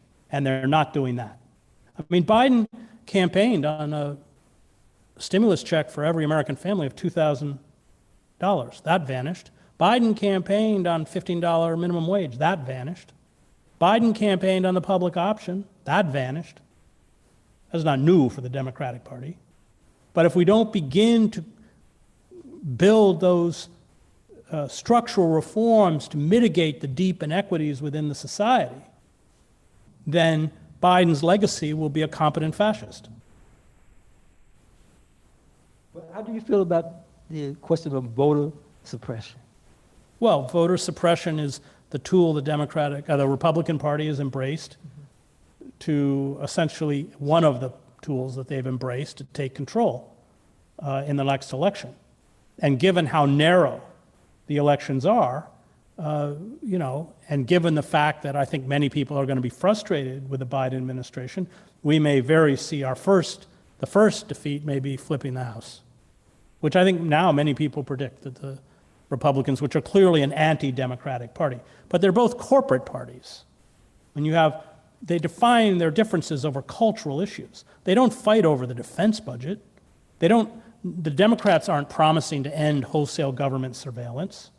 I mean, they fight over what Freud called the narcissism of minor difference. Yes, the Democrats are more palatable culturally. They're not overtly racist. But I tell my students in the prison, some will say, well, nobody ever called me, insulted me. And I'll say, well, you describe to me your school in Camden, New Jersey. And then I say, okay, now I'm going to tell you about the public school in Princeton, New Jersey, that has an Olympic swimming pool and a black box theater that cost $1 million. And, and I said, that's racism. That's institutional, that's still racism.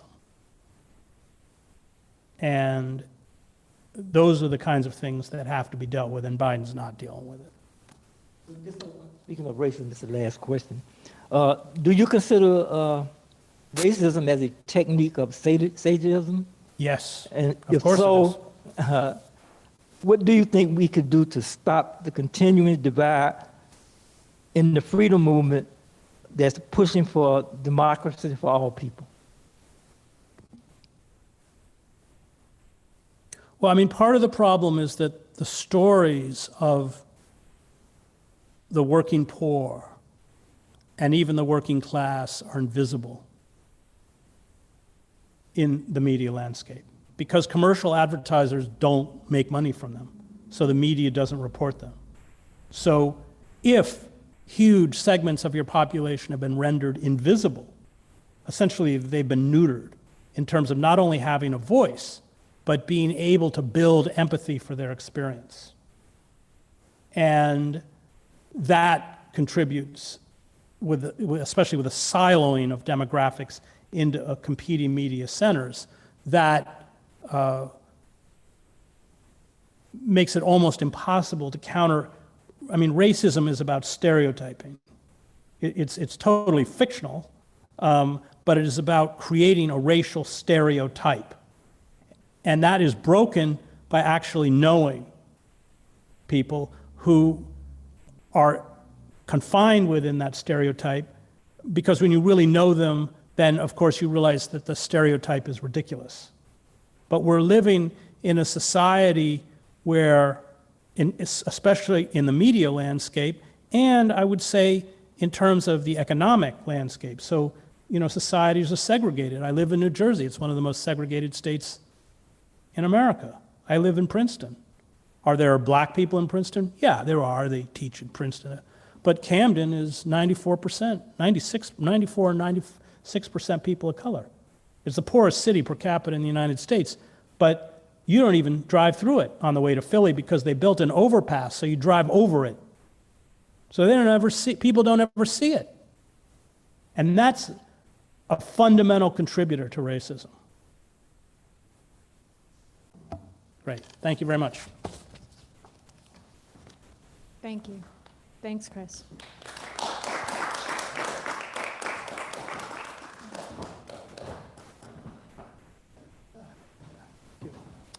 Okay, thanks for the folks who came out here in person tonight and for everybody out in internet land on YouTube and Zoom.